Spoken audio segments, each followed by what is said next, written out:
It is with genuine joy that I welcome you all to the 14th Annual David H. Caskey Memorial Lecture. David Caskey is one of the founding faculty members, was one of the founding faculty members of the college in the 1960s. He was the political science department, and by that I mean like he was it.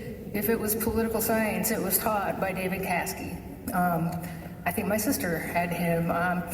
He was on my hiring committee, he was on my tenure committee. He was a beloved human being with a bright and joyful demeanor. I relied on that bright and joyful demeanor many a morning, and I cannot say enough about how important he was to the culture of the college. He was my colleague, he was a faculty leader, he was a friend, and he was a mentor. And in his company, we found calmness, and we found optimism, and we found courage. And those are all things that I think that at this moment in cultural history, we could all use a little bit of. This lecture series is a gift to the college and the community in honor of David, sponsored each spring by David's widow, Mary Caskey, who does not like it when I talk about her. And you don't know how hard it is for me to respect her wishes on that. But here I go. This lecture is sponsored by Mary, by her family, and by the Rock Valley College Philosophy Department. This year, we are joined in that sponsorship by the Rock Valley College Foundation and the Rock Valley College Division of Communication and Humanities. On behalf of the Caskey Committee and all of the devoted Rock Valley College staff members who have been working on putting tonight together, we're truly delighted that you are here with us tonight. It's the most nerve-wracking thing, thinking to yourself, what if no one shows up? And so I'm so pleased that you are all here. This year, it is my privilege to introduce to you our speaker, Dr. Chris Kramer. As many of you know, Professor Kramer was a philosophy professor here at Rock Valley College for almost 10 years. In those years, he managed to make philosophy more than just interesting and important to the human experience. He managed to make it cool. That is the truth. The philosophy department got its own cool vibe when Chris showed up to campus. We've worked really hard to maintain it, but there's no maintaining here's the truth. To this day, student-made memes continue to exist and circulate. I really should have, and had I thought about it earlier, would have had them playing on the screen as you all were coming in because they're hysterical. Chris has done a lot of teaching and writing about a number of fields within philosophy, the philosophy of education, of mind, of religion, logic, existentialism, phenomenology. Those last two, I don't even know what they are. It's got something to do with Europe that I disapprove of. So. That's fine. But what sets Chris apart from the vast majority of philosophers is his interest and expertise in the field of philosophy called the philosophy of humor. This area of philosophy concentrates on asking and trying to answer such questions as, is what's funny an objective matter, like geometry, or a subjective matter, like, say, art? Is humor good for us or bad for us, or some combination of both? Does being funny have to involve insulting someone or somehow doing harm to someone? What does make something funny? Tonight, Professor Kramer is going to lead us in thinking about the importance of thinking playfully. Let's face it, we tend to think of philosophy as a rational enterprise and to think of rational enterprises as being serious and deadly important. Really, just look at the topics that we have looked at over the last 14 years. every one of them, except this one, about something terribly important to us.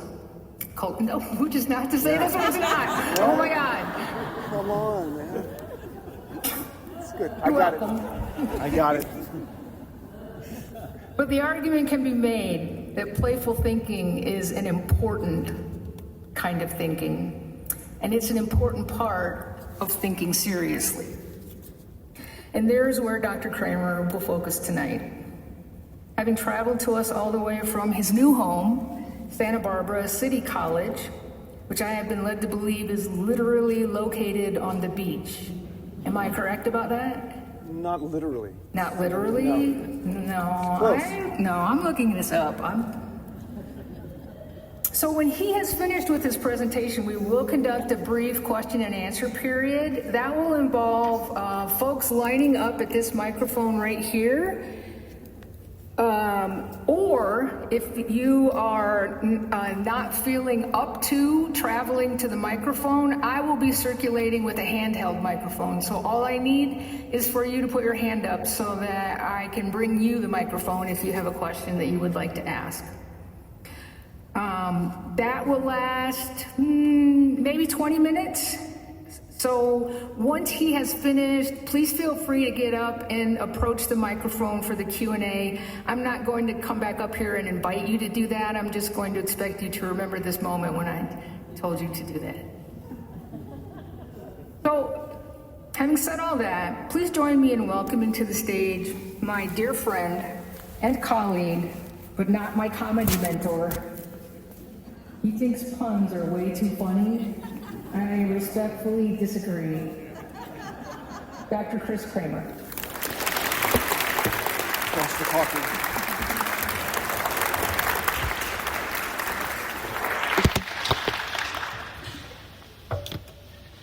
Thank you. Thank you all. Please take your seats, everyone. So that went well. I didn't expect that. That's my first joke of the evening. Obviously, no one was standing, which is completely understandable. I barely know who I am, really. So thank you for being here. Thank you to Mary Caskey and the Caskey family, the Caskey Committee, Beth Engel, Brian Wagner, and especially Michelle Roeder, who is a mentor of mine in philosophy. And also, I would say, in life, and being a person, really, which is quite important. So, thank you, Michelle. And also, congratulations are in order. Michelle, next month in May, will be graduating. Or she will be retiring, which is it's an early mistake there, but it's the same thing, retiring. She's graduating into retirement, into no longer working, so congratulations as well. And having said that, that doesn't mean there won't be any jokes at your expense tonight. There will be considerable ones. So, thank you, genuinely. This is unique for me. I recall being out in the audience in this very building for a number of Caskey lectures in the past, and I recall being faintly nervous for the speakers who are going to come on, and now I'm only nervous about fainting. Thank you. So that ends the prepared jokes for the evening. The rest. Well, I should say something there. We have a picture of Aristotle, and I think that's me.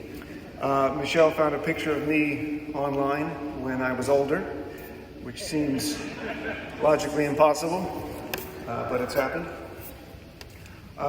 We're laughing there, myself and Aristotle, because Aristotle just said that birds can fly because they're lighter than air. He actually believed that. Yeah, he wrote that down. Aristotle also believed that the brain is not where the thinking happens. That's in this region, right? Which feels that way sometimes. The brain is just an organ for cooling the blood, This is what Aristotle thought. He also wrote that down. So that's Aristotle. I'm not sure what he's doing up there with me, but that's him. I should say something about the title. It is a little ambiguous, and I worry that some of you might have read this in a poster somewhere and thought that, well, this will be great. I don't know who Chris is, but playfulness and humor in a lecture, that sounds like it'll be fun. And only a tiny bit of philosophy. But I should point out something. In logic, some has a very narrow definition. And I should also point out that logic is a branch of philosophy, a fundamental branch of philosophy that was started by that guy there, the younger guy on the right there. So there's obviously more to Aristotle than just the birds and the brain thing. But in logic, some means at least one, and that's it. So the proposition, some people are rational, that could be true. And at the same time, it could be true without contradiction, without inconsistency or absurdity. All people are rational. Those can both be true at the same time. So the point is that this is going to be all philosophy. So sorry to those who are, or you're welcome if that's what you prefer. So that's already a little bit of philosophy, a little bit of logic, and here's some more. Although it won't seem that way at first. It is, trust me. My old soccer coach once told us that he got a tattoo of himself, life-sized, only an inch taller. And this was funny. And it was funny partly because he was very humorous. He had a great dry British wit. He wasn't a very good coach, but he was very amusing. But what is interesting is that we found it funny because he said something that seems impossible. There's something interesting about laughing at that which is contradictory, absurd. And I have an image of him in my mind right now. I know what he looks like, and I'm imagining him with a tattoo of himself. It's very weird, but it's possible. I can even go further and imagine this same person with a tattoo of himself that's life-sized. That's weirder, but possible still. You cannot go further and imagine that the tattoo is larger than himself. That's logically impossible. And I think it's interesting that we find that amusing, that we find humor in incongruities, in inconsistencies, in impossibilities, absurdities. And this idea of contradiction, of absurdity, is found in all sorts of areas. You can think of a married bachelor, for instance. This is a logical impossibility. If you're a married man and you call yourself a bachelor, you are just lying. That's a contradiction. It's an impossibility. You can't say that a claim is true and at the same time that claim is false. That's a contradiction. I once noted to my students that you cannot square a circle. And I had a clever student walk up to the board and say, "Yeah, you can." And he confidently walked up, drew that on the board, and I said, "That's a circle." And then he did something that I'll never forget. So, it's clever. Yeah, it was clever. That's a joke for math people out there. And so it was actually too clever. I was embarrassed, and so I failed him. You're clapping that I failed a student. You see what's happened here, though, is he's purposely used ambiguity. He's actually made a mistake on purpose. In logic, an error, a mistake in reasoning is called a fallacy. And in logic, in argumentation, there are rules of arguments. And the errors are called fallacies. And actually, I should go back to Aristotle. Many of the fallacies that we still use today go back to him. He coined a lot of these fallacies that are still with us. And so what's happened here is a purposeful use of ambiguity.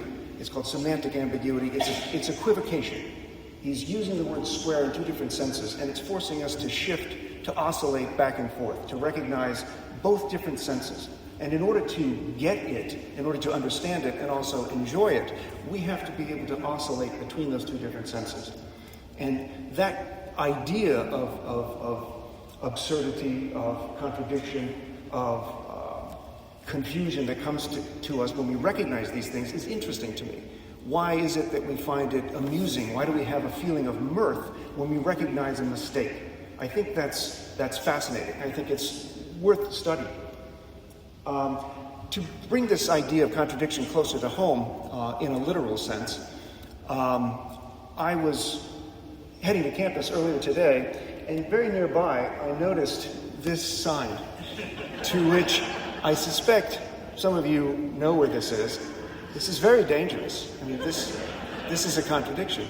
At the very least, it's going to lead to confusion, if not accidents. And so, I don't know who's responsible for this, but it needs to be seen to.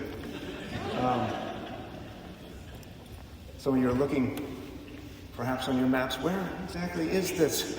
Of course, I have fooled you. This is from ChatGPT, which, I'm sorry. I have, as we'll see, an addiction. It's very good with images. So I use ChatGPT for images. I use Claude for my ethics. Michelle uses Copilot for making people look older. It's fine.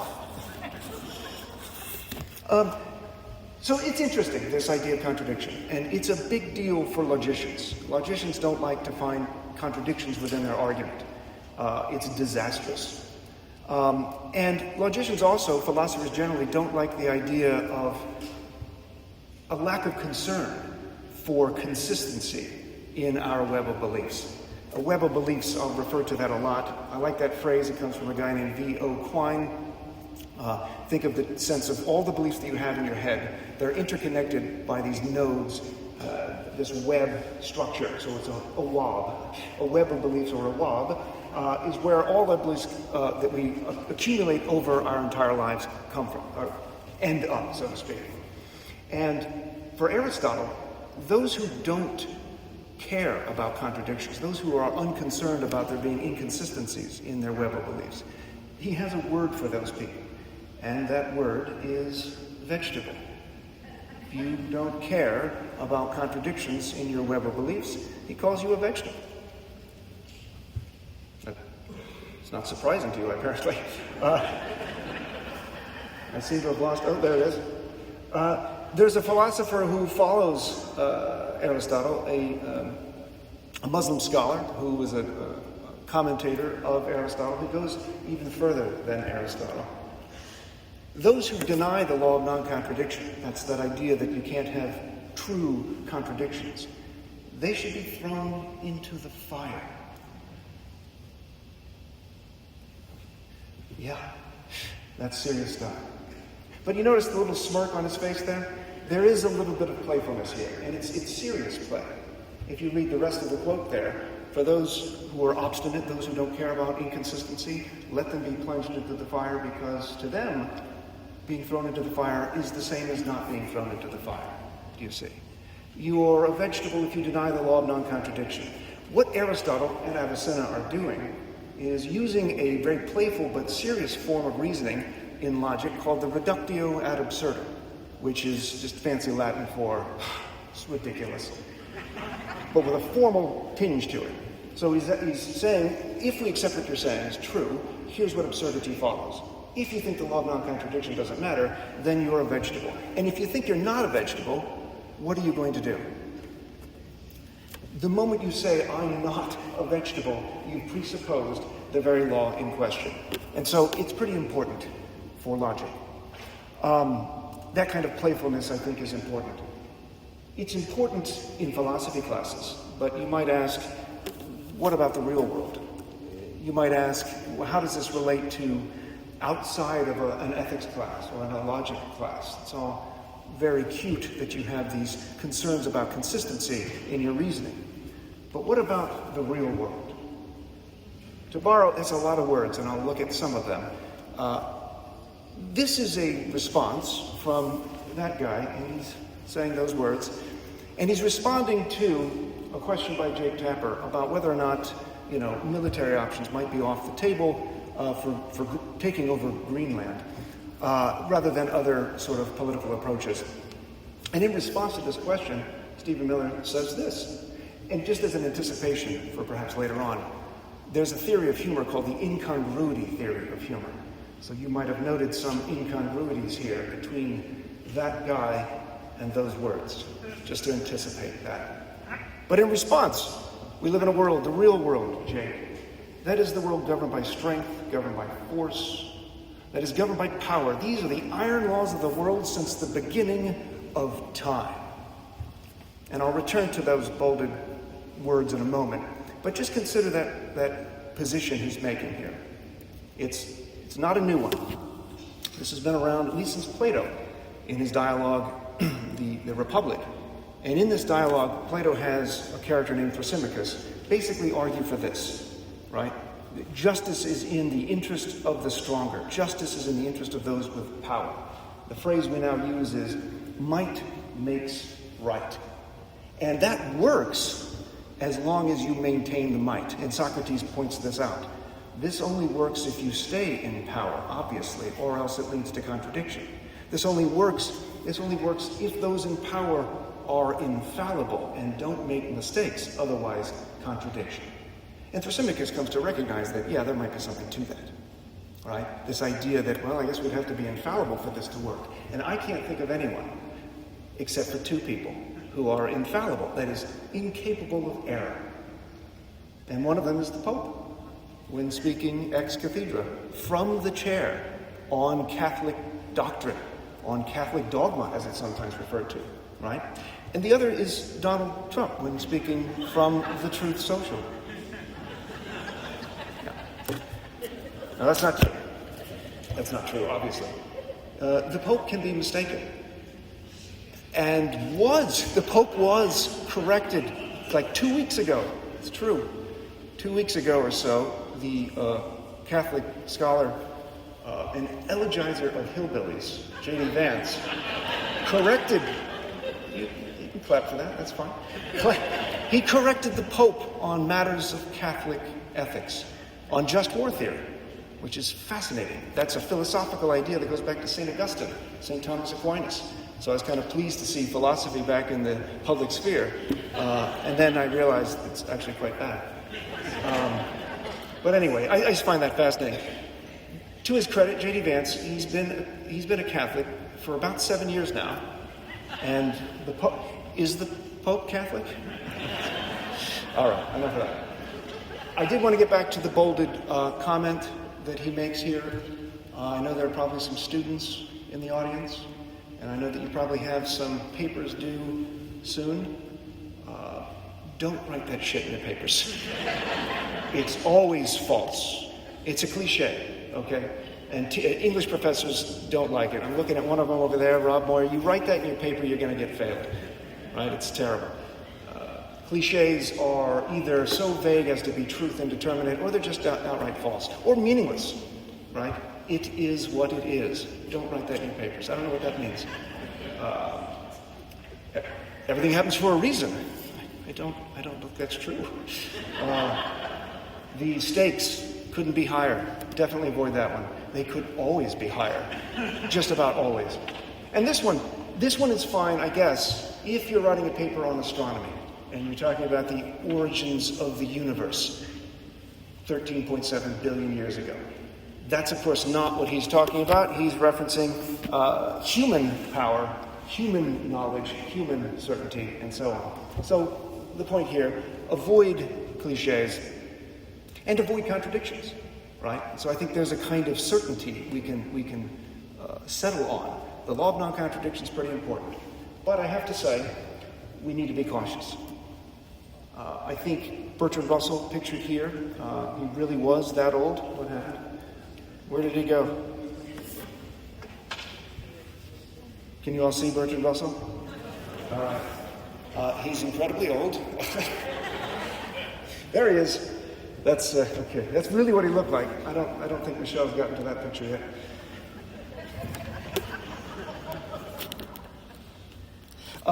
his idea, his concern is with absolutes, absolute philosophies. His concern is with certainty of knowing, and he calls that dogmatism. We just saw that word a moment ago. And he thinks that's dangerous. Dogmatism is, it kills thought. And in fact, it could also lead to killing people, as it turns out. So dogmatism is dangerous. It's a certainty of knowing. But there's another extreme he's worried about, and that's the certainty of ignorance. And he calls that skepticism. And he thinks it's useless. And I would qualify it with extreme skepticism is the concern. And I think that's actually consistent with what Bertrand Russell himself argues. He's worried about those absolute philosophies, this feeling of certainty, which is contagious and addicting, as it turns out. But so too is the other extreme of certainty of ignorance, which is, again, skepticism. I think skepticism isn't just useless, it's actually dangerous, and I'll explain why in a moment. But to focus on this first part about certainty of knowledge, of dogmatism being dangerous, what he means is if you take the feeling of certainty that you might have with 1 + 1 = 2, that's pretty obvious. And you feel certain, you're not going to listen to another perspective that says, I think that's wrong. You're going to ignore that. You're not even going to consider thinking about the fact that 2 + 2 equals, what did I say? 1 + 1 = 2. Of course, I need to rehash it. The worry is you won't feel the need to shift perspectives, right? If you take that feeling of certainty with respect to 1 + 1 = 2 into other areas that are more muddy, that are complex, like politics, like ethics, religion, baseball statistics, whether or not to go into war because of a feeling in your gut, that could be dangerous. And it is, just a quick aside, it's surprising within the last 25 years or so, there have been 2 presidents who've been Aristotelian with their use of military force.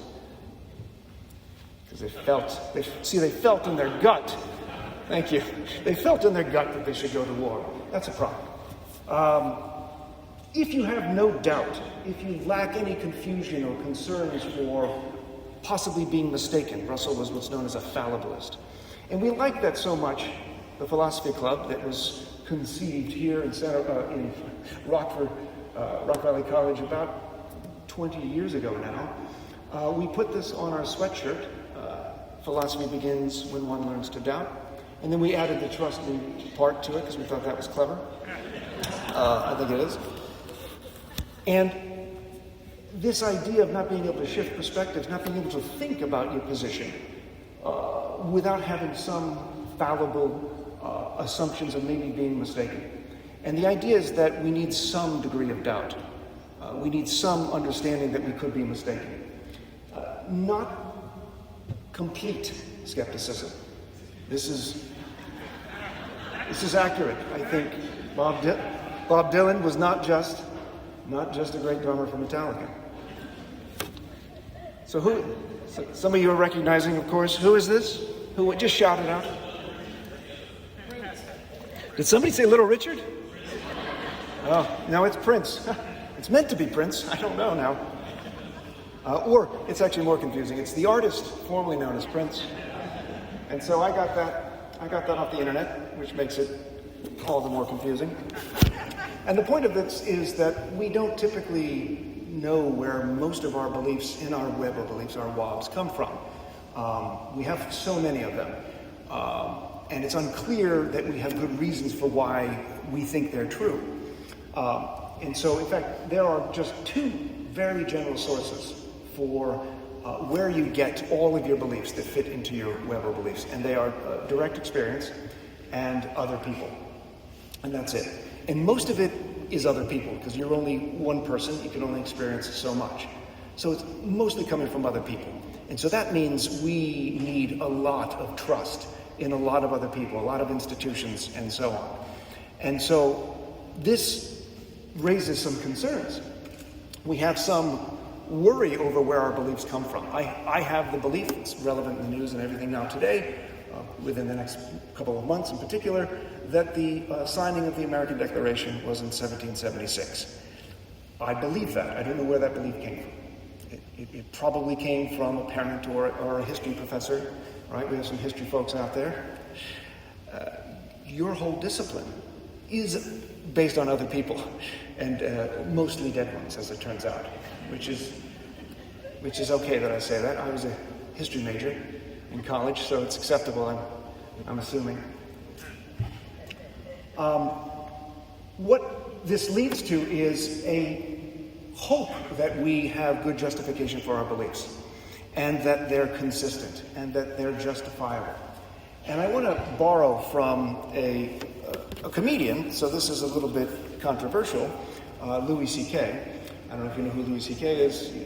In 2014, he was at the height of his career, and he was on Saturday Night Live, and he was giving the monologue, and he started with the following. He said, "American democracy is only 94 years old. There's like 3 people in my building older than American democracy." And when he says this, we immediately think, well, that's just false. But what he's done is raised to consciousness a number of beliefs into our web of beliefs that we probably all have, but we don't think about them consciously at all times. And one of the beliefs that Louis C.K. is bringing out is the age of American democracy. And so you probably have in your webs something like over 200 years old. I think most people assume that. Actually, come July, you probably have the belief that it's exactly 250 years old. You also have, I'm sure, a belief that general definition of democracy is something like voting age citizens get to participate in their civic duties in free and fair elections, or something like that. But what Louis C.K. has done, using subtle hints with history and math, sadly, you'll have to do some math, he's raised into consciousness another belief that you also probably have at the same time, but you don't think about consciously all at once. And what is that other belief that he's raised to consciousness? What is it? I was hoping there'd be more time for me to drink there. Yes, who gets the vote? 94 years prior to 2014 was 1920, right? And that belief was in your web somewhere. But notice what Louis C.K. has done. He's a comedian, but he's brought to consciousness at least 3 beliefs that might not all be consistent. That is, they can't all be true at the same time. We might need to change one of them. Either the definition of democracy, the date of which women were granted. That's half the population of the United States wasn't granted the right to vote until 1920. Or we amend what we mean by democracy. And that at least raises questions about what it is we mean with the words we use. So, the point here is that with respect to epistemology, which is another fundamental branch of philosophy, which just means study of knowledge, and Aristotle had a lot to do with that as well. Actually, I should have asked, Michelle, that was Aristotle initially, right? Okay, because most of this is surrounding just him and jokes at your expense. So I wanted to make sure. I'll get to those later. So with respect to epistemology, I'll put this into a slogan. It's not quite a cliche yet because I think it's clever enough and I haven't seen it on any bumper stickers yet. And it is, don't believe everything you think, right? Makes you think a little bit. Don't believe everything you think. And you're not going to believe this, but in the parking lot earlier today, look at what I saw. Brian, is this yours? Great bumper stickers, but you're taking up 2 spots. No, that's not real. That of course, is ChatGPT. As you'll see, the addiction is going to continue through the course. So the point is to don't believe everything you think, which is different than don't believe anything you think. That's what's represented in this image here. Socrates oftentimes is reported to have said, the only thing I know is that I know nothing. He never actually said that. That's the useless skepticism. I know that I know nothing. If that's true, then it's false. It can't be the case that you know nothing, because then there's something you know, which means it's not true that you know nothing. And our head explodes. So it's a paradox. It's actually similar to the one who denies the law of non-contradiction. They're very much like vegetables, if you will. And so this isn't the kind of skepticism that I'm worried about, because I don't think there really are that many extreme skeptics. And even Socrates wasn't one of them. That's a misquote. It's a meme, so there's not a whole lot of checking on that. But Socrates did say something like, my wisdom is in knowing what I don't know. It's the limits of my understanding. That's my wisdom. And so what I'm concerned about is the attitude of dogmatism that is dangerous, that is addictive, and is contagious. And at the other end of the spectrum, the attitude of skepticism that's extreme, that's also contagious and addicting. The idea that how can we know anything? How can we trust? Who can we trust? Our institutions, our government, our universities. That can lead to a kind of attitude that perpetuates, that is apathetic, that is nihilistic, that is, what's the point of it all? And I think that is also dangerous. And it is contagious. It's dangerous, it's contagious, and it's addicting. Those are serious issues. And one way of responding to it, I think, is to come up with a kind of counter-contagion, a counter-addiction. And I think I have that with playfulness. A playful attitude, a humorous playful attitude that is represented in that picture. That's one of my favorite quotes of all time. Got it on a tea bag. It's anonymous. Still doesn't make it false. And incidentally, those are two of my favorite children. Well, one of them at least. No, I'm not going to tell you which one. That'd be terrible. That'd be awful. What they're doing here is playing. They're not playing in a way to improve their dexterity. That's not the goal. They're not playing in the sense of a competition to win. They're not playing in a sense of, I want to do this so that I'm better at manipulating these weird objects and coming up with creative uses of these weird things like, admittedly, it's a lot of rice, but it's the best picture I could find to make the point I want to make. And just to head off questions at the end, it was very cheap at the time. This is a long time ago, and they were giving rice away to children to play with. And we ate it. We also ate it afterwards.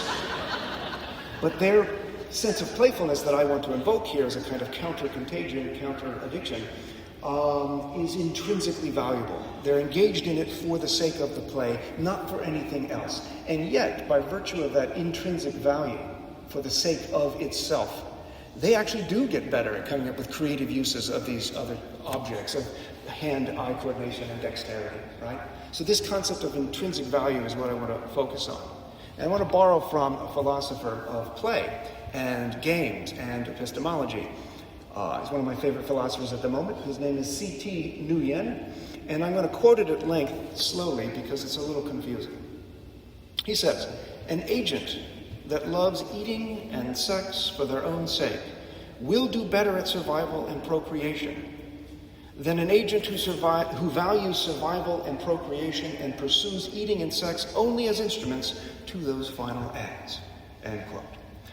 Now, I added the bracketed part there, assuming these are done independently, because I thought he missed out on a really good joke opportunity, and I did not. Some of you may remember Seinfeld. George Costanza had two loves, and he tried to put them together, and that is eating and sex. And so he tried to no avail, but there's the joke I came up with. It's fine. But I'll let that sink in a little more then. So C.T. Nguyen's point is that when you instrumentalize certain behaviors, certain actions, when you make them a mere means towards some other goal, they become merely a tool or an instrument. And it becomes, in some cases, like a necessary evil, or it becomes an act of drudgery, to use the language of the American philosopher of education, John Dewey. And when behaviors or actions, tasks become drudgery, we typically want to try and outsource that. And you probably don't want to do that with these particular tasks. But you do better at them. The more curious you are about a particular topic, the more interest you have in it, the longer you're going to spend doing it, and the better you're going to be at it, which is relevant. Also relevant is the concept of childhood later in life. That's very similar to what Plato thinks of philosophy as beginning in wonder, but without the naivete, without the temper tantrums, and admittedly without, oftentimes very young children, they'll shit themselves. And so it's childhood later in life for obvious reasons. Not too much later in life, because then we're full circle. And y'all fill that in. You can fill the rest of that in. But childhood later in life, children are already inclined, it seems naturally, toward playing with ideas in what we call the laboratory of their minds. They're already engaged in the process and the interest in doing so of make-believe, which is a weird phrase, but it's wonderful. Really young kids will do this, and they'll be curious about investigating unique and possible worlds and traveling, in a sense, to those worlds.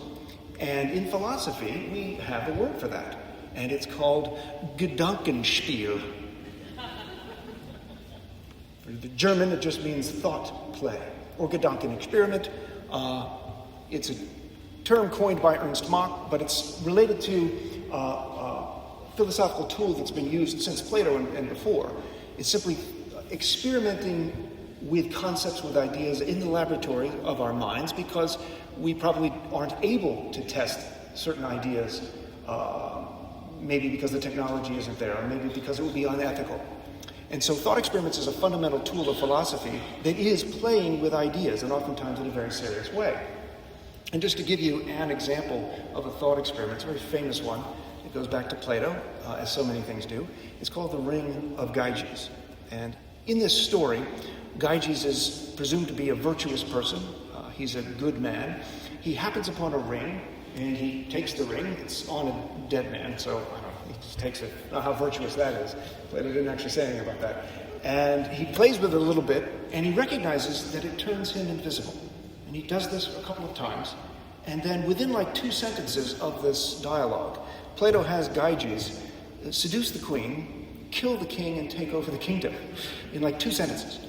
And there's a lot to be said about that. It's a question of whether or not people would do this.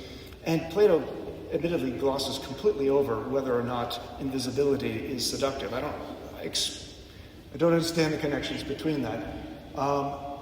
But one of the hypotheses you might have from this is that if there are no consequences to our actions, that will fundamentally change our conception of morality. And it would be a good idea to consider if you would behave differently, knowing that there might not be any consequences of your actions. If you could act with impunity, does that affect your sense of morality? And so that's a thought experiment. And I asked my kids when they were young, 7 and 9. These were good ages as far as moral development goes. And Lola there at 7 said she'd take it to a magic show and do tricks with it, which I thought was great. That's fantastic. Milo wants to give it and sell it for a little money. Nice.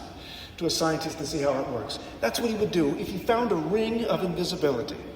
There's no murder there or tyranny. It's just pure enjoyment. I asked him again a little bit later, and Milo's was pretty good. He became a hide-and-seek champion. That's nice. Lola went downhill real quick. You see. Mine's consistent throughout. I've become a superhero of right for justice. That's how it is. I should note, actually not irrelevant, we were playing Scrabble there, and I was playing, but not in the sense of that I'm trying to illustrate today. I was playing in the agonistic, competitive sense, and I really wanted to win. And if you can see it, maybe you can't, the word in the middle there, utopia, that was mine. I was very, very proud of myself. I've asked him again about this thought experiment, and well, that's fine. Let's just move on. So that's a thought experiment, and kids are already inclined toward that. And I want to engage in our own collective thought experiment here. I want us to imagine that we are in a time machine, which is a common trope mechanism in thought experiments, and in comedy, as it turns out, not coincidentally, I think. But let's imagine that we've been tasked with going back in time. Let's say Elon Musk has used some of his money to build a time machine. Some, not all of it, obviously, it'd be ridiculous. And we get into this time machine, and he's tasked us with taking note of all of the technological advancements throughout history that have fundamentally changed humanity. So make note of that technological advancement, how it changed humanity, and how much time there is between each new technological advancement. and what it does, right? And what we might learn about where we are now and going forward to see if there are any patterns that could be recognized. Or how it could be monetized, probably, is another reason for it. And if we were to have a diary, that's probably what it would look like. I assume diaries have unicorns in them. Philosophical thought experiments do, quite often. And so, in our diaries, when we've gone back in time, we've recognized that we've controlled fire. That's an enormous change to human nature in many ways. That's a technology. And we note the time between that development and the next one, animal domestication. That's a pretty wide swath of time. But you notice that each new technological advancement that gives rise to others exponentially, and the time frame becomes shorter and shorter until you get into the age of information, the computing age, in which each new development seems to be so fundamentally changing of human nature and what human thought is, for example, that it's almost instantaneous, moving toward what some call the singularity. And that last one, by the way, I hesitated to include it. It's a real thing. A smartphone with a built-in fire starter for stupid people, I suppose. Don't buy it. Don't even look into it. I did include it just for full circle thing here. We've gone full circle there. And let's imagine we take one of these phones with all the cameras on it and we start taking pictures. Here I'm going to focus, admittedly, just on computing capacity. And if you look at the computing capacity of 1946, that was impressive. 5,000 editions per second is quite impressive. But then you look just a few decades later, and we've gone from 5,000 calculations per second to 360 teraflops of speed. What is that? That's 1 trillion calculations per second. A flop, by the way, is not what you think it means. It's a good thing, as it turns out. But that's 2004. 2016, we've gone from teraflop to a petaflop, which I'll only say once, because it sounds icky after a few times. But petaflops, that's a quadrillion floating point operations per second, and that's 2016. You note the pattern. In 2018, and then 2 years later, we're at 200 quadrillion calculations, 200 p-flops. You start to notice, 442 p-flops. I think you can catch on. The math folks out there are going to be able to guess what comes next. Go on. Yeah, Paul, that's you. No, you don't have to. That's a trick question. We go from petaflop to exaflop. I don't know if there are any computer science folks out there. This is just made up words. Next, we'll be told we've reached ludicrous speed. That's a 1980s movie reference, which I'm not going to explain. And so this computer actually is faster than the human brain, and that was 2022. And as far as I know, maybe it's changed since this morning, but that's the fastest one currently. And what is the point of this? I don't know that we know where we're going with this technology. It's being sold to us and in many ways embedded in all sorts of search engines that we may not have chosen. And it seems to be setting us up for either an amazing development where things become awesome or not. The opposite could be the case as well. And we are making things that seem to be able to do what we normally do better than us, just as a comparison. This poor guy. Yeah, you could laugh at him. You can't even do a single Fosbury flop. Pretty embarrassing. But to connect it to what perhaps all of you have used, maybe not all of you, but many of you, the large language models. ChatGPT is probably the most famous one. These are AI programs that are predictive machines that are able to give answers immediately on just about anything that you want. And in 2022, I was a little bit worried, and I asked it a question I thought was interesting to philosophers. I said, in a sentence or two, tell me what existentialists think about the meaning of life. And it gave me this answer, which is not very good. But if you don't already know what existentialism is, if you're not already an expert in what you're asking, you might not recognize that that's a bad answer. And you might even think, I'm going to be an existentialist. This is great. But OpenAI, XAI, Claude with Anthropic and others, they use a word for this. When it makes a mistake, they call it a hallucination. And I think that's on purpose. And I know it's on purpose. I think it's the wrong word. Hallucination is a term that's meaningful when human beings with our bodies perceive something incorrectly. When we hallucinate, that happens because we've had too little oxygen, and we can point to something that's gone wrong with our bodies. Something isn't the way it's supposed to be. Too little water, too little oxygen, too much drugs, too much meth, or whatever. I'm kidding. You can't have too much meth. It's really good. Really good. And so when the large language models hallucinate, there's nothing going wrong underneath. They're working as they are designed to work, to give the impression of being a language user, to give the presumption of having interests in the way that the world is. They're not trained to learn about the world. They're not trained to track the truth. They're trained to persuade you that they're great at words. And they can persuade non-experts in just about anything now, which I think is fascinating and scary.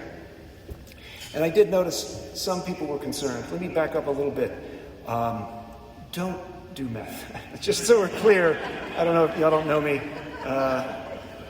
I don't want that being the only thing. Some guy named Chris said to do a lot of meth. You should not do drugs. And so it's gotten better. Here's the problem. Some of you might know that's exactly what Albert Camus looks like. And I only know that's not Albert Camus because there's no cigarette there. But if you didn't know that, you would think Albert Camus was crying. And so here's a number of problems with this. One is that these products are being sold to us. In fact, sometimes not even being sold, they're already being embedded in such a way that we become addicted to them. And we know this because in many of the cases, the same companies that got us and our children addicted to social media are also the ones that are getting us addicted to artificial intelligence, large language models. And it's not only addiction, it's contagion. It spreads, right? Just as social media does. And I think there are two parallels to what we saw with Bertrand Russell that are concerning here. And one of them is that attitude of absolute certainty. And if you look at with respect to technology, there is a kind of attitude of we are dealing with that which is inevitable, it's happening, and there's nothing stopping it, and it's great. And there's no listening to alternative perspectives. There's no shifting and seeing, maybe we're mistaken. Maybe we need to ask more questions and slow down. The other end of the spectrum that Russell talked about, extreme skepticism, that is also at play here. There are those who look at what's going on with artificial intelligence, and they realize that it's really difficult to establish what's true from what's false, what's conspiracy theory versus, reality. How do I know that this is not AI slop that's generated again and again and again, or misinformation, disinformation, propaganda, bullshit? It's really difficult to determine. And you can see that attitude spreading, and it's contagious and it's addicting. Both of those extremes are contagious and addicting. And I think we need a kind of counter to it. And ancient philosophy is a surprisingly good counter. And Socrates has a lot of wisdom to offer to us. Weirdly, with respect to the technology of the day, which for him was writing. He was not a fan of that technology. And his critique of writing is parallel in many ways, I think, to some of the critiques we might offer to technology today. I added the little bubble there about just one more drink. That's Jacques-Louis David's The Death of Socrates, which humanities professors will tell us is a lie. That's not what Socrates looked like. And if we have time in the Q&A, maybe somebody can tell us why they thought Socrates was so shredded. That's what he looked like. Actually, that's not even what he looked like. I tried to make it more accurate. He was very strong. And he did have a pot belly, but his nose was much more flaring, by his own admission. He even said this. And his eyes were way more bulging. I tried to get ChatGPT to make them more bulging, and it said, that goes against their policy. And it said refused, which I think is great, they have a policy. But there's some ambiguity, I'll bet, on the word bulging. That's probably it. So what was his concern? I'm not going to go through all of this, but note how we might apply some of these critiques to contemporary issues of technology. This is one of those images that Jim and I helped me with. I kept it because I liked, frankly, what they thought a bastard child looks like. That's what they picked. He's missing a hand, I just noticed. But, Socrates did say this: if I have writing, I'm putting my words, my thoughts, my philosophy on paper, papyrus, and then letting it go. And I'm no longer there to defend it. It becomes a bastard child. And the words are going to be the same, no matter who's reading it, right? When you're talking with people, when you're engaged in dialogue, you speak differently depending upon your audience. And you can go back and forth. It's a dialogue, it's a conversation. When it's written, it's there forever. And he thought it kills memory as well. I think that's fascinating. I use artificial intelligence for directions, as I suspect most of you do. And probably you're not good at directions now. And that's fine. We've become reliant on using technology, in particular, artificial intelligence, with determining directions. That part of our memory, that part of our intellect is weakened. And Socrates saw that as a problem with writing. It may be the case that we could see, if we look at artificial intelligence, to outsource all of our cognition, which that's part of the problem with large language models generally. It isn't just one task. It's potentially all of them. And the last part about providing a mere appearance of wisdom, I think, is relevant as well, because the way that they're designed, the way that they're made, these large language models in particular, is to give the appearance of expertise. And it's to say something regardless of whether it doesn't know. It's not designed to have knowledge. It's designed to be a language model, to make predictions based on your prompt and the trillions of tokens and bits of data that it's been trained on, right? And that's impressive, supercomputing capacity to do this, but it is not wisdom. And I think we get confused with respect to that. And so we're back to that problem of dogmatism, skepticism, of the attitude that is contagious and addicting. Dogmatism is contagious and addicting, and so is skepticism. The technology is contagious and addicting, and I think we need a counter-contagion, a counter-addiction. Actually, normally you don't want one addiction to just be replaced with another. If you're addicted to meth, you don't want then to get addicted to whatever gets you off of meth, which I don't know what that is. Methadone, probably. Is it, Brian? Is it he doesn't know? Just kidding. He doesn't know. It's ridiculous. But anyway, I'm advocating truly for a counter-addiction. And that counter-addiction is mirth and a playful attitude.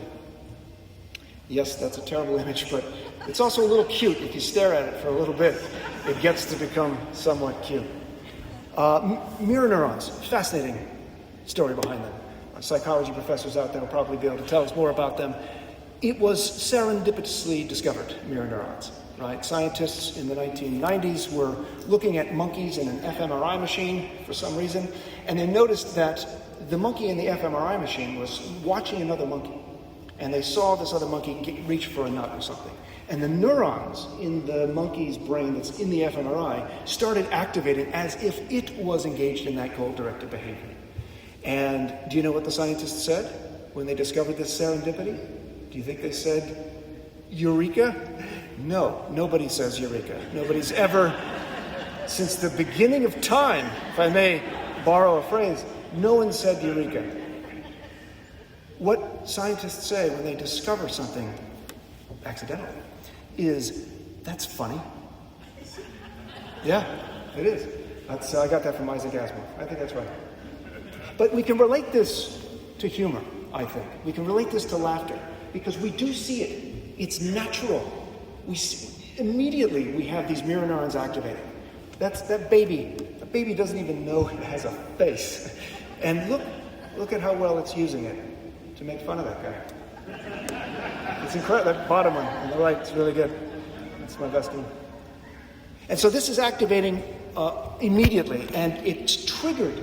We trigger this laughter when we see other people smiling, when we see other people laughing, when we see, especially babies laughing. I defy anyone to look at that baby in the face and not smile, or at least laugh a little bit. Are you looking at the baby? Did you see it? Okay, because you weren't. And so, it's contagious. And there's all sorts of stories of how laughter is contagious, how mirth is contagious, and it's also addicting. And that's okay. The same centers of your brain the reward centers of your brain that light up when you get a hit of meth. Not when, excuse me. If you take meth, what happens to your brain? It's the same reward centers. You get addicted to it. The same centers light up when you engage in mirthful laughter, right? There's a lot of data that shows this. I think maybe there could be more. They could work on that a little bit more. But the consequences, the side effects of a mirth addiction are way better than a meth addiction. Absolutely better. And here are some examples. What are the side effects of playful humor, of a playful mirth addiction? Beneficial release of endorphins, reduction in physical and emotional pain, empathic bonding, raised consciousness, exposed fallacy, bearing of erroneous presuppositions, inoculation against dogmatism, antidote to the extreme skepticism, nihilism and cynicism, onset of a playful and open disposition, and well-defined cheek muscles, all of which are great side effects. And again, it's addiction, truly, and it is a contagion. I think it is both of these. And that kind of attitude, that way of being, could kind of be in the background at all times. In the same language that the tech folks use, it's ambient. You've heard the phrase ambient technology. It's always there in the background. And it's designed in such a way that you become dependent upon it, that you can't be without it. And this kind of attitude could also always be there, kind of ambient in the background. It doesn't have to be at the forefront at all times, because if that's the case, then you are what Aristotle would refer to as a buffoon. You're trying to find a laugh at every single turn. The opposite end of that spectrum for Aristotle is called the bore, who's always serious. Which I should point out, there's something to be said for seriousness. And if one is to do philosophy and do it well, one of the things that you should keep in mind is when you're presenting a case, an argument, you should consider counter-arguments. You need to consider alternative perspectives. And so, briefly, I want to do that.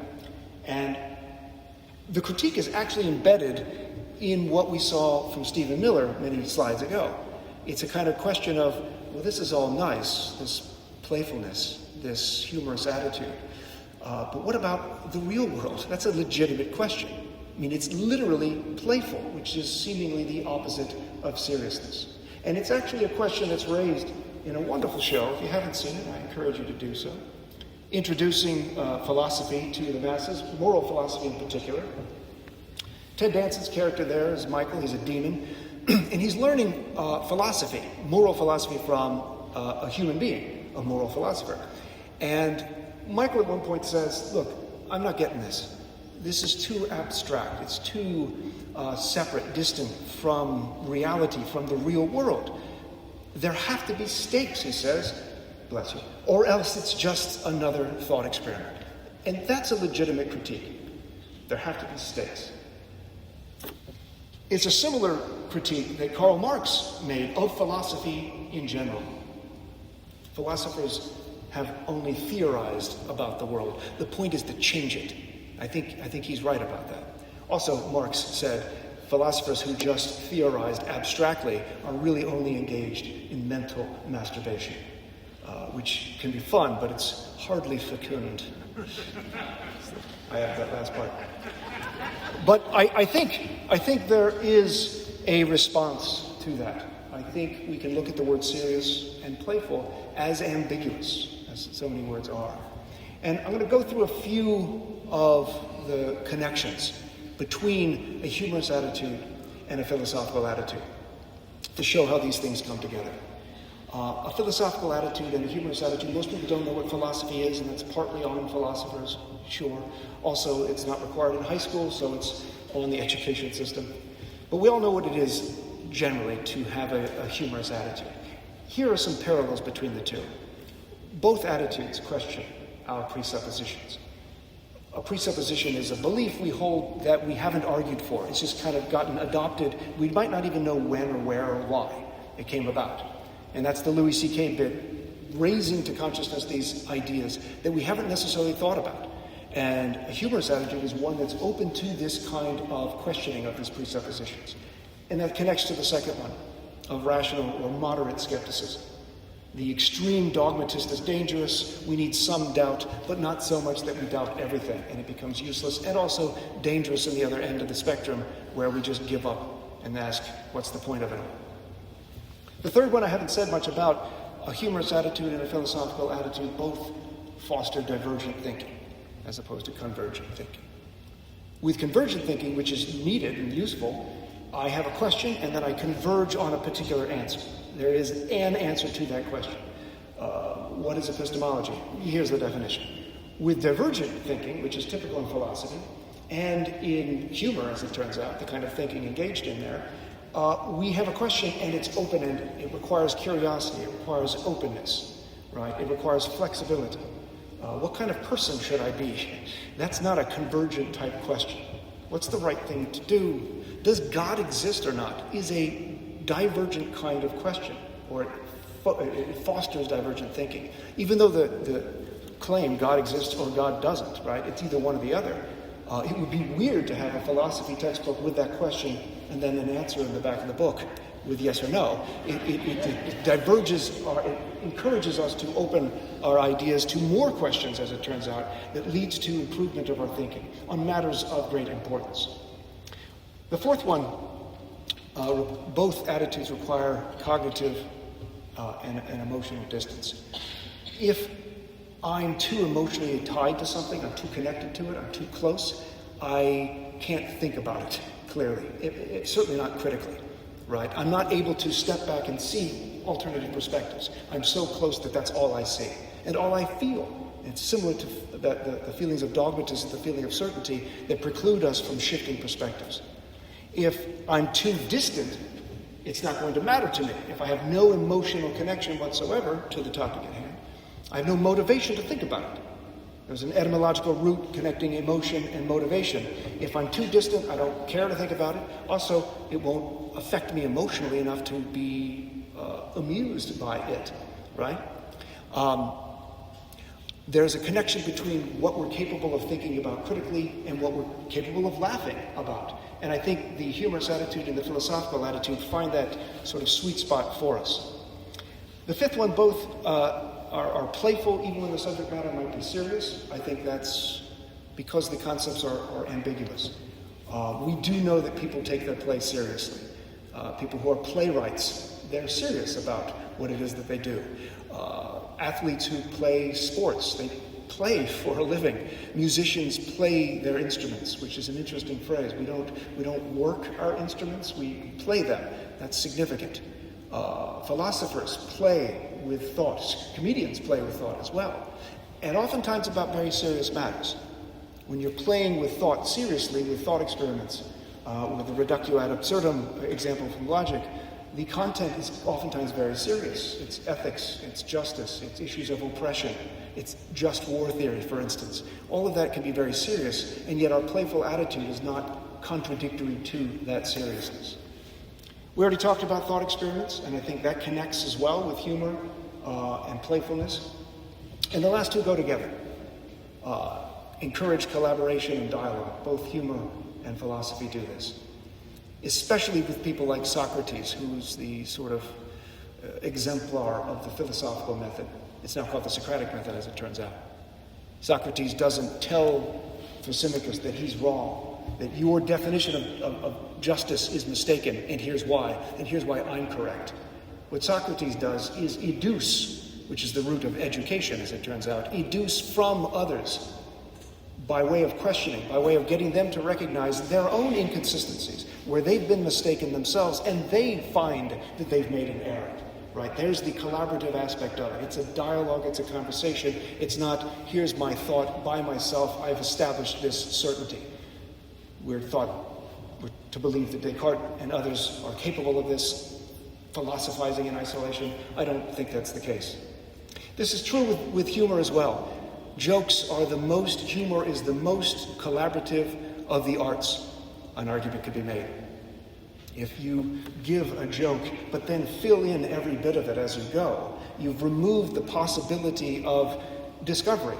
You've removed the possibility of the aha, getting it experience, and of course the mirth-making experience of the ha-ha, which goes together, I think, quite often. Once we give all the information, once we say so much, it's obvious to us when we see riddles being answered before we get a chance to do so, or crossword puzzles. And I like that they're called puzzles. It's puzzling. They're answered for us, that displeases us. I think there's something to be said for this collaborative, interactive approach with a playful attitude and with philosophy, and I think we see it here. Some tension, some doubt, some confusion is necessary, right? Milo asked me, what do I do? What's the next move? And I didn't want to tell him. I didn't tell him. And it allowed him to experience that feeling of having figured something out, of understanding it himself, and now desiring to do so himself. And just in case some of you are thinking, you know which one of them is my favorite. No, you don't. Lola once asked, Dad, didn't Socrates say that knowledge which is acquired under compulsion obtains no hold on the mind? Do not use compulsion, but let early education be a sort of amusement. I said, yeah, he did say that. And then she said, so should I get to play with unicorns instead of doing homework? And I said, yeah, you should. It's a weird time. I think we need more of a playful and open attitude of the sort that I was discussing here. I think we need more humor, and I think we need more philosophy, frankly. Because given the way the world is now, I think it may very well be true that the stakes haven't been higher. Thank you very much.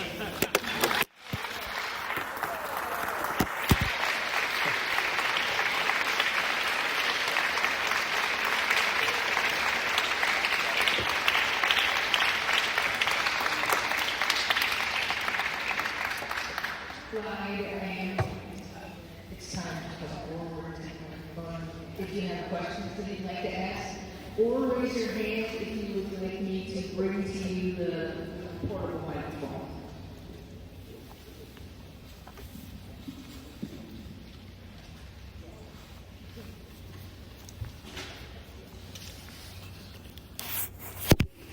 Thank you. Oh. Hello. So, it's obvious that you dabble in the use of AI. And I'm wondering if you again examine AI and find if AI can understand humor. I guess what I'm wondering is, can AI, do you think AI will ever be able to do what humans can do in terms of understanding and using humor? And one of the reasons why I asked is I transcribed your presentation for the app, and I'm going to feed it into ChatGPT Awesome. and have it summarize it for me. Right. But I'm thinking it's not going to understand all of the humor that we use. And so I was just wondering if you could reflect on, is this a unique ability for humans to understand humor, and would ChatGPT or any other AI program ever be able to truly and understand it the way that humans do? Yeah, wow, that's a very good question. There's a lot to it. One quick note related to humor and artificial intelligence. I was interested in artificial intelligence maybe 20 years ago, only because I was interested in the philosophy of mind. And I was curious about the idea, because there's been a lot written on philosophy of mind and AI, and those who are advocates of what's called strong AI, a well-programmed machine is a mind, right? You think of artificial intelligence as simply mimicking, duplicating the functionality of a human brain in this case. And so we have artificial hearts, and we define a heart by its functionality. And so I can make a heart out of plastic and silicon and non-biological parts, and nobody's going to say, well, you're not a human because you got plastic parts. Although there's a joke about Dick Cheney in there. I'll have to put it together later. He had a heart transplant. It seems if we can, if one's a materialist, that is, all that exists is matter and stuff, and our brains are matter and stuff, and it seems like that's where the thinking happens, contrary to Aristotle. I'm not Aristotelian in that respect, although there's a lot to be said for that interconnectedness. We should be able to duplicate the functionality. If the brain is just an organ, like the heart, just way more complex, we perhaps should be able to do that. And, you know, in 1980s, when they were working on artificial intelligence, people like Daniel Dennett made the argument through, I think he's a computer scientist, Marvin Minsky, that if you're going to create intelligence, you have to create it with humor, or else it won't work. And it's really interesting. I need more of the context of when he says that, but this idea of making a machine that understands humor, it appreciates it, that would be a sign of intelligence, of having passed the Turing test. So that's kind of in the background. To the specific question of whether I think the current large language models, no. For the same reason that they're not hallucinating when they make mistakes. They're bullshit in the sense of bullshitters don't care about reality. They just want to give the appearance of, you know, whatever the moment is they're saying, that, you know, they're persuading us, that they're fooling us in that way. But there's no real intelligence. And there's no embodiment. And a lot of humor is the mirth, is the emotional. And that's what makes humor so fascinating as a study, is that it's studying both the intellectual and the cognitive and the emotional, and how they interweave. And I don't think we have, I mean, I guess we can use supercomputers to hook up to androids to make them embodied. And so it's certainly logically possible to have an embodied supercomputer that's incredibly complex and duplicates the complexity of a brain. And not only understands a joke, but enjoys it. And that enjoying part, I don't know how you would prove that, right?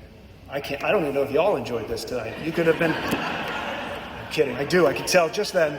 Thank you for, so the short answer is I don't know, but like any bullshitter, I'm gonna just keep going beyond what my understanding allows. I have a question over. Would you recommend philosophy professors use humor and sources and understand better about it? I missed the first part. Could you say it again? I'm sorry. Would you recommend philosophy professors use humor and understand better about it? Oh, should philosophy professors use humor like in the classroom? Should they use it in the classroom? Oh, should they? Yes. But it could fail terribly. And so, yeah, maybe not immediately. So once you've already gotten to know the students and there's some trust there, otherwise it could just be awful and then the rest of the semester is embarrassing. But, you know, there's a new book out on philosophy and the use of memes, and a lot of teachers use memes now because the assumption is that's how the kids these days are thinking, in memes. And part of it seems, the definition of a meme is that it's an image with something funny in it. And I don't know if that's still true today. It seems like it. There's memes everywhere, and teachers use them. Students seem to still use them. My son, when he was younger, just like 2 or 3 years ago actually, he rolled his ankle, and instead of saying ow or whatever, he said, ooh, I just thought of a meme. It just threw me. And he said, an image of my ankle rolled, and it said something like, my ankle for no reason.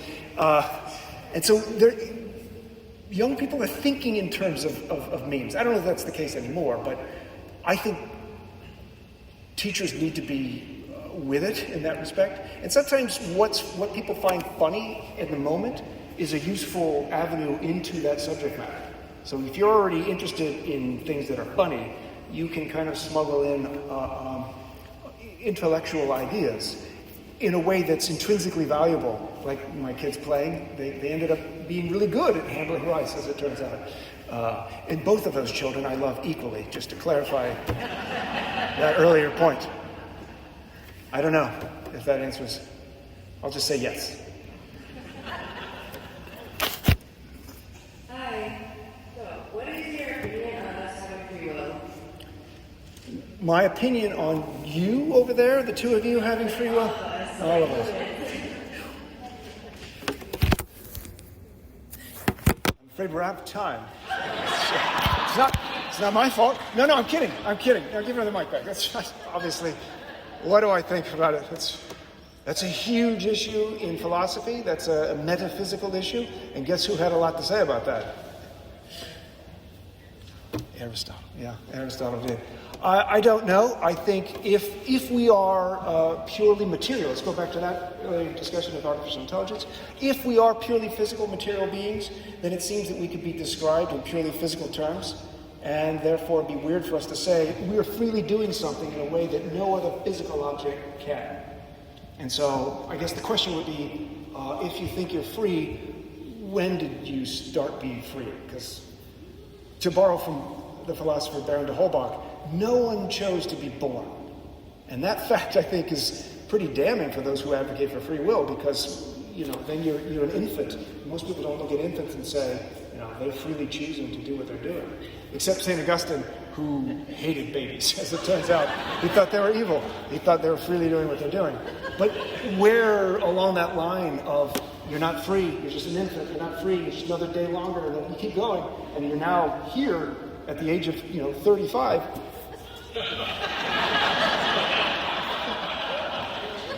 Why the hell is that funny? It's weird. Maybe they can't help their laughter, which is significant too. To tie it with free will, if you can't control your laughter, maybe that tells you something about what you believe, right? And you can kind of sense, I see where their viewpoint is, given what they laughed at. So the short answer to that is I don't know, really, but determinism is hard to argue against. Determinism is the idea that we are not free. We're causally determined by all the things that happen before us. Two-part question. Who's on first? Would that have a place as a dialogue and a philosophy course? And two, what would happen if you put that into ChatGPT? Great question. He fled afterwards. I know, that's totally fine. Who's on first? That would go well in a philosophy class. Yes, it's based on ambiguity. It's based on semantic ambiguity, right? On the guy's name, I think, was who and what, and it was absurd. It's a performance piece, but yes, that would fit in philosophy of language in particular, I think, and how words are used and how words can lead to confusion based upon collective understanding or in the context in which they're used. And I think, I'll bet somebody's doing it right this minute, putting that very bit into ChatGPT. And if you are, maybe you can tell us. I'll bet there's confusion, or I'll bet it will recognize it and it will explain it. It will dissect it and say, this is a bit from Abbott and Costello, right? Yeah, and here's what they're doing. Is that what it is? Yeah. It's amazing what they can do with it. But now ask it if you enjoy it. Yeah. Sorry to put you on the spot, but you're on your phone, so. Part of class. I said, yeah, I did. It's one of those bits that shouldn't work as well as it does, but the reception of it is kind of brilliant. Bullshit. No. Yeah, it did. There's subtle BS there. I said BS then. There's subtle bullshit because it's using the word I, and I enjoyed it. No, it's predicting the next tokens, and it convinces us that it is enjoying it. But again, logically, it's possible that we're not there, and maybe we should move toward that. I don't know why we would, but it's certainly logically possible that we'll come to understand these things. Yeah. Hi, Chris. Hey, Aaron, how are you? 9 years ago, Michelle and I co-taught a class of philosophy, psychology, combo class. And it was truly one of the greatest educational experiences of my life. And ever since then, I often incorporate philosophy into my psychology teaching. And now as a therapist, I noticed something tonight. One of the phrases that you used, right, was don't believe everything you think. And what it made me realize is so much of therapy is helping people stop believing what they think. Uh-huh. It's also getting them, when we said let's talk about dogmatism, I was thinking about how in psychology we talk about people get stuck in patterns of thought that they cannot let go of. And I just basically wanted to make a comment about how closely related these disciplines are and how much philosophy still informs the way that we perceive ourselves and the world, even if we don't call it that anymore. Now we call it existential therapy. Oh, yeah. or something. You know, I was being a psychologist, and so much of what we do is actually philosophy, and I probably could get in trouble for saying that my fellow psychologists. They're fine. But yeah, so I just really found that really interesting. Thank you. Yes, Wittgenstein, who everyone wants to take as their own, does talk of philosophy as being therapy. He uses that word therapeutic. But don't use that phrase, don't believe everything you think, because if you start using it, then it will become a cliche and it'll lose its force. So that's mine. Well, it's not mine, it's others, I'm sure. But that is interesting parallel. Yeah, absolutely. Yeah. I just want to say thank you for the wonderful presentation tonight. But I have a question. Do you think this conversation on humor, but also the conversation on certainty and extreme skepticism, has broader implications on our society as a whole and kind of the things we hold in value? And do you think if we confront these issues head on as a society, we can make grand changes?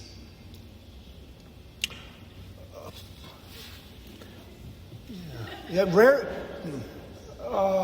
I do think there are broader implications, and the connection from Russell, which is he died in 1970, I think it was, but his concerns early on, he was concerned about the technology of the day. He was concerned about war. He went to jail at the age of 90 protesting nuclear proliferation. He was concerned about that kind of certainty that's presumed to be inevitable, right? And once you keep saying something is inevitable, guess what happens? People start to, that's contagious, it spreads. And I think the broader implications of Russell's concern of dogmatism and certainty of knowing, and skepticism, extreme skepticism, certainty of not knowing, and of apathy, absolutely is relevant to today. There are dogmatists who are dangerous and who are unwilling to shift perspectives and see from alternative views, and acting without thinking, acting without concern for maybe we're mistaken. And then you have a whole other subset of the population that this attitude of what can we do? What can be done? And it kind of becomes apathetic or nihilistic, and I'm not going to participate in democracy. What's the point of that? And we've already seen that within the past decades. This is a free and fair country, and participation in democracy is low. I don't know what it has been last election, but it seems to be, 50%? I don't even know if that's high, if that's right. And that's a significant problem. Whether or not humor as such will directly address those kinds of concerns, I think the success of humor is usually in its indirectness. It's a kind of guerrilla tactic, if you will. Humor can be used by those in power to maintain power and to mock. But it's also an interesting tool of those who are on the margins of society. That's the subversive humor aspect of it. And tyrants don't like humor when they have what are known as joke courts. Hitler was a perfect example of somebody who was afraid of humor at his expense. You couldn't name your dog or horse Adolf. You can go to jail for that, or even killed. The president of Turkey, Erdogan, not a few years ago, in fact, wanted to punish a German comedian, of all things, who was mocking him publicly.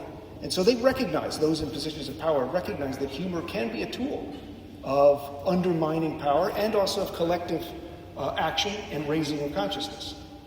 And in fact, weirdly as well here, the use of humor by people like Frederick Douglass against slavery, the use of humor by people suffering through the Holocaust. Viktor Frankl talks about the use of humor in his Man's Search for Meaning. And in a weird kind of twist, if I may, to an extent, without getting too far into it, within the Middle East today, I just read this morning about the use of humor by those in Lebanon and the Middle East generally who are suffering through horrendous situations. And dark humor, gallows humor, is being spread, through memes in particular, but also as a way of trying to make sense of what seems senseless. And that's fascinating too. Why is it that humor is a means of responding to the absurdities of existence or the absurdities of human choices? Presuming freedom. Oh, she left. Presuming the free will. Anyway, because oppression is caused by choices of people. It's not inevitable, right? But humor can be used as a means of addressing both of those kind of disasters, so to speak. So, yes, I guess I think that's my answer. Time for one more question. Right in the middle there? I was just thinking about your use of AI, your slides, and I never feel like there's a world that AI is kind of facing baking that we're participating in the use of it. Like I'm a teacher, and I do this for my slides, and I feel incredibly guilty when I think about data centers and ecological consequences of that. But then it's like it's almost like we're just inevitable. So just Right. you ever going to have conflicting feelings about that? Right now. Is this this very moment? Thank you for that. To be fair, though, Michelle started it, and so this whole lecture was mostly about the image that she chose.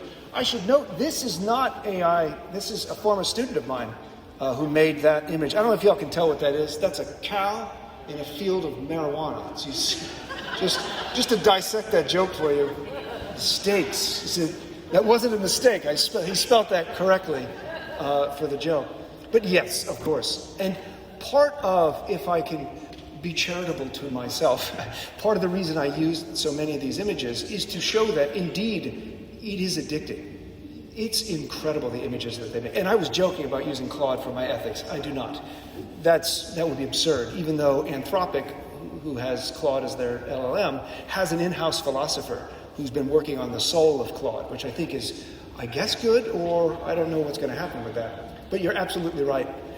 In the moment of me critiquing it, I'm using the very thing. And I think that's not unusual in the history of resistance to oppression, if I may use that word in this context. I mentioned Frederick Douglass. Frederick Douglass used the very language and the very tools of the oppressor to help undermine those very systems of oppression, right? And sometimes it backfires. I hope that's not the case here, and I do understand the worry, as does Michelle, because I know she's had some pushback too, of using AI for the poster. It is already clearly taking people's positions, and it's taking away our capacities to think in some fashion. But it doesn't have to be. It's not inevitable. I don't think it is inevitable. I think people are selling it as such. And it requires people to push back. And so, you should do that. Thank you. Thank you very much.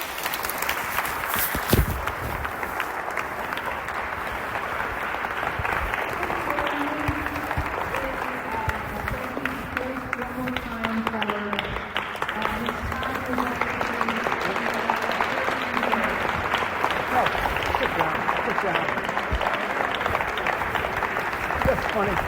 They're getting up to leave. That's why.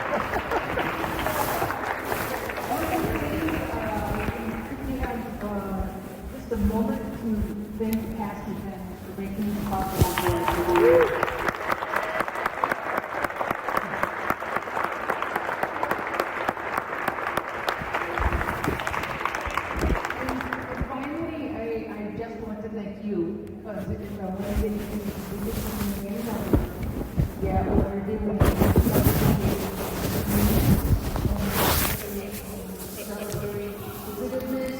And participating in learning and really that saves us.